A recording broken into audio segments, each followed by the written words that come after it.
बृहस्पतिवार व्रत को करने से समस्त इच्छाएं पूर्ण होती है और बृहस्पति महाराज प्रसन्न होते हैं। धन, विद्या, पुत्र तथा मनोवांछित फल की प्राप्ति होती है। परिवार में सुख तथा शांति रहती है। इसीलिए यह व्रत सर्वश्रेष्ठ और अति फलदायक है। इस व्रत में केले का पूजन करें।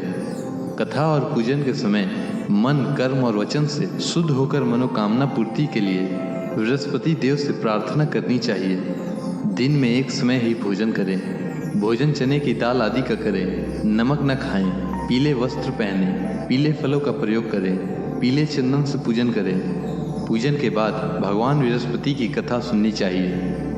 बृहस्पतिवार व्रत कथा प्राचीन समय की बात है। एक नगर में एक बड़ा व्यापारी रहता था। वह जहाज़ों में माल लादकर दूसरे देशों में भेजा करता था। वह जिस प्रकार अधिक धन कमाता था, उसी प्रकार जी खोलकर दान भी करता था। परंतु उसकी पत्नी अत्यंत कंजूस थी। वह किसी को एक दमड़ी भी नहीं देने देती थी। एक बार सेठ जब दूसरे देश में व्यापार करने गया तो पीछे से बृहस्पति देव ने साधु वेश में उसकी पत्नी से भिक्षा मांगी।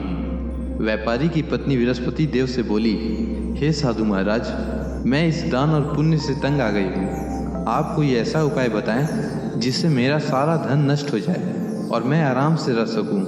मैं यह धन लूटता हुआ नहीं देख सकती। बृहस्पति देव ने कहा, हे देवी, तुम बड़ी विचित्र हो। संतान और धन से कोई दुखी होता है? अगर अधिक धन है तो इसे शुभ कार्यों में लगाओ। कुंवारी कन्याओं का विवाह करवाओ। विद्यालय और बाग बगीचों का निर्माण कराओ। ऐसे पुण्य कार्य करने से तुम्हारा लोक प्रलोक सार्थक हो सकता है।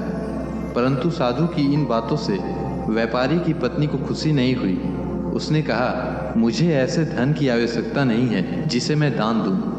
तब बृहस्पति देव बोले, यदि तुम्हारी ऐसी इच्छा है तो तुम एक उपाय करना। 7 बृहस्पतिवार घर को गोबर से लिपना, अपने केसों को पीली मिट्टी से धोना, केसों को धोते समय स्नान करना, व्यापारी से हजामत बनाने को कहना, भोजन में मांस मदिरा खाना, कपड़े अपने घर धोना। ऐसा करने से तुम्हारा सारा धन नष्ट हो जाएगा। इतना कहकर बृहस्पति देव अंतर ध्यान हो गए। व्यापारी की पत्नी ने बृहस्पति देव के कहे अनुसार 7 बृहस्पतिवार वैसा ही करने का निश्चय किया। केवल 3 बृहस्पतिवार बीते थे कि उसकी समस्त धन संपत्ति नष्ट हो गई और वह परलोक सिधार गई। जब व्यापारी वापस आया तो उसने देखा कि उसका सब कुछ नष्ट हो चुका है। उस व्यापारी ने अपनी पुत्री को संतावना दी और दूसरे नगर में जाकर बस गया। वहाँ वह जंगल से लकड़ी काटकर लाता और शहर में बेचता। इस तरह वह अपना जीवन व्यतीत करने लगा। एक दिन उसकी पुत्री ने दही खाने की इच्छा प्रकट की, लेकिन व्यापारी के पास दही खरीदने के पैसे नहीं थे। वह अपनी पुत्री को आश्वासन देकर जंगल में लकड़ी काटने चला गया। वहाँ एक वृक्ष के नीचे बैठ अपनी पूर्व दशा पर विचार कर रोने लगा। उस दिन बृहस्पतिवार था। तभी वहाँ बृहस्पति देव साधु के रूप में सेठ के पास आए और बोले, हे मनुष्य, तुम इस जंगल में किस चिंता में बैठे हो? तब व्यापारी बोला, हे महाराज, आप सब कुछ जानते हैं। इतना कहकर व्यापारी अपनी कहानी सुनाकर रो पड़ा। बृहस्पति देव बोले, देखो बेटा, तुम्हारी पत्नी ने बृहस्पति देव का अपमान किया था, इसी कारण तुम्हारा यह हाल हुआ है। लेकिन अब तुम किसी प्रकार की चिंता मत करो। तुम गुरुवार के दिन बृहस्पति देव का पाठ करो। 2 पैसे के चने और गुड़ को लेकर जल के लोटे में शक्कर डालकर वह अमृत और प्रसाद अपने परिवार के सदस्यों और कथा सुनने वालों में बांट दो। स्वयं भी प्रसाद और चना अमृत लो। भगवान तुम्हारा अवश्य कल्याण करेंगे। साधु की बात सुनकर व्यापारी बोला, महाराज, मुझे तो इतना भी नहीं बचता कि मैं अपनी पुत्री को दही लाकर दे सकूं। इस पर साधु जी बोले, तुम लकड़ियां शहर में बेचने जाना। तुम्हें लकड़ियों के दाम पहले से चौगुना मिलेंगे, जिससे तुम्हारे सारे कार्य सिद्ध हो जाएंगे। उसने लकड़ियां काटी और शहर में बेचने के लिए चल पड़ा। उसकी लकड़ियां अच्छे दाम में बिक गई, जिससे उसने अपनी पुत्री के लिए दही लिया और गुरुवार की कथा हेतु चना गुड़ लेकर कथा की और प्रसाद बांटकर स्वयं भी खाया। उसी दिन से उसकी सभी कठिनाइयां दूर होने लगी। परंतु अगले बृहस्पतिवार को वह कथा करना भूल गया। अगले दिन वहाँ के राजा ने एक बड़े यज्ञ का आयोजन कर पूरे नगर के लोगों के लिए भोज का आयोजन किया। राजा की आज्ञानुसार पूरा नगर राजा के महल में भोज करने गया, लेकिन व्यापारी व उसकी पुत्री तनिक विलंब से पहुँचे।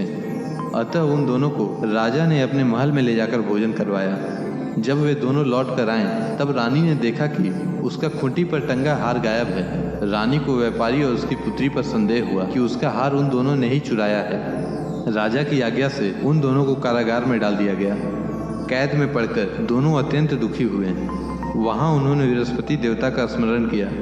बृहस्पति देव ने प्रकट होकर व्यापारी को उसकी भूल का आभास कराया और उन्हें सलाह दी कि गुरुवार के दिन कैद खाने के दरवाजे पर तुम्हें 2 पैसे मिलेंगे, उससे तुम चने और मुनक्का मंगवाकर विधि पूर्वक बृहस्पति देवता का पूजन करना, तुम्हारे सब दुख दूर हो जाएंगे।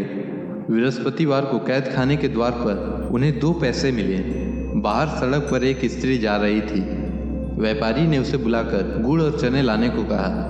इस पर वह स्त्री बोली, मैं अपनी बहू के लिए गहने लेने जा रही हूँ, मेरे पास समय नहीं है। इतना कहकर वह चली गई।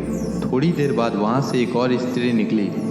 व्यापारी ने उसे बुलाकर कहा कि हे बहन, मुझे बृहस्पतिवार की कथा करनी है, तुम मुझे 2 पैसे का गुड़ चना ला दो। बृहस्पति देव का नाम सुनकर वह स्त्री बोली, भाई मैं तुम्हें अभी गुड़ चना लाकर देती हूँ। मेरा इकलौता पुत्र मर गया है, मैं उसके लिए कफन लेने जा रही थी, लेकिन मैं पहले तुम्हारा काम करूँगी, उसके बाद अपने पुत्र के लिए कफन लाऊंगी।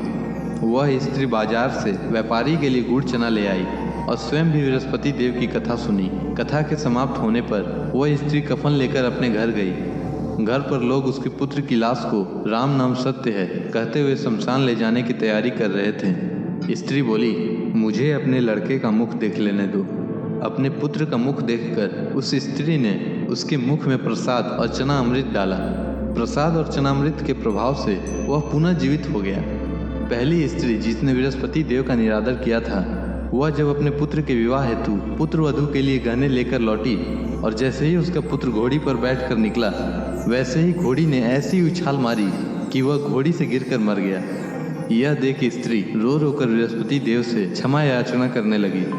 उस स्त्री की याचना से बृहस्पति देव साधु वेश में वहां पहुंचकर कहने लगे, देवी, तुम्हें अधिक विलाप करने की आवश्यकता नहीं है। यह बृहस्पति देव का अनादर करने का कारण हुआ है। तुम वापस जाकर मेरे भक्त से क्षमा मांगकर कथा सुनो, तभी तुम्हारी मनोकामना पूर्ण होगी। जेल में जाकर उस स्त्री ने व्यापारी से माफी मांगी और कथा सुनी। कथा के उपरांत वह प्रसाद और चनामृत लेकर अपने घर वापस आई। घर आकर उसने चना अमृत अपने मृत पुत्र के मुख में डाला। चनामृत के प्रभाव से उसका पुत्र भी जीवित हो उठा।